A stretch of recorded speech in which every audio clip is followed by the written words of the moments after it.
What's going on? So, a question was asked recently.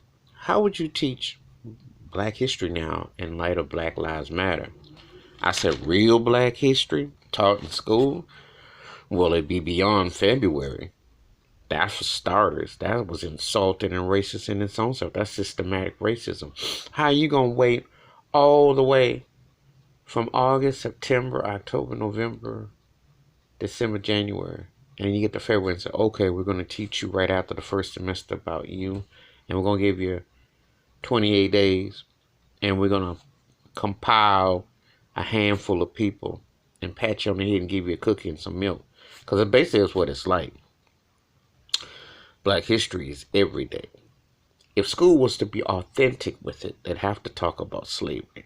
If they were being authentic about it, they would have to talk about Jim Crow, separatism, everything.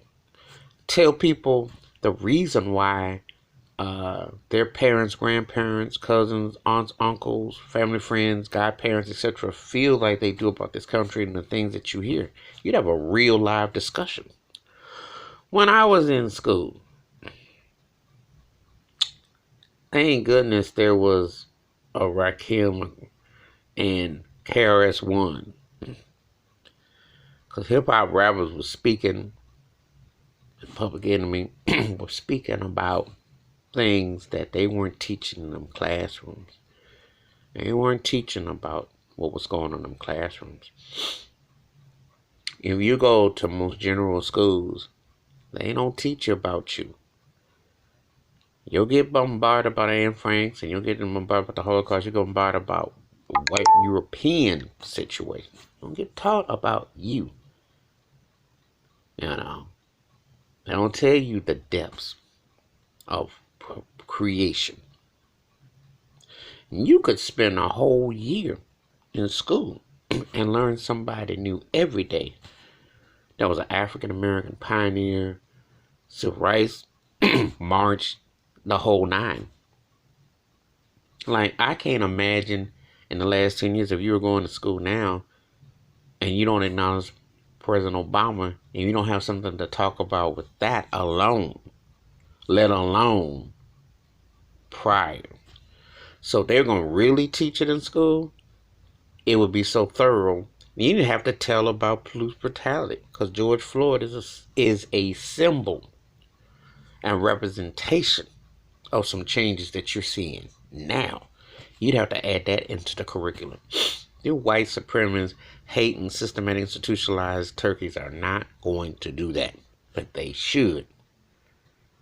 Because all the information, like when Gil Scott Heron said it best, the revolution will not be televised. The schools will not televise it either. Oh yeah, back in the day they put roots on, but they couldn't explain to you the depths of Kunta Kinte.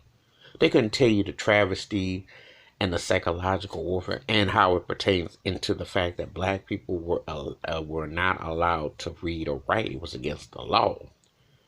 And to tell you that it is in the 50s that somebody white was walking across the sidewalk, you could not look at them and you had to walk the opposite way.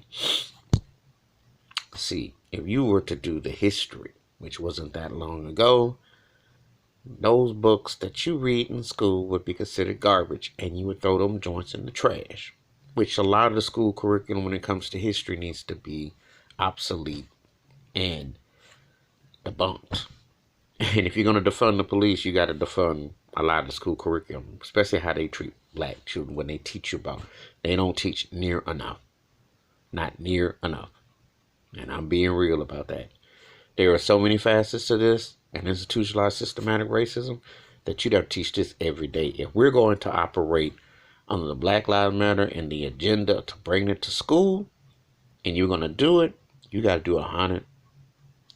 Because anything less ain't civilized. Alright, that's my thoughts and takes about if you were to teach real black history in school now after Black Lives Matter, what's going on and what you'd have to do. I dare the school system with its racism and institutionalized self to do it, but please prove me wrong. Give me your thoughts, your takes, hit the like, subscribe, and the bell rings in the video. Wash your hands, keep your mind clear, watch out for one another.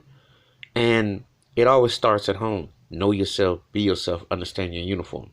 Because you can't depend on a systematic racism that has been fed off of privilege and divide and conquer to profit off of misery. I'm out.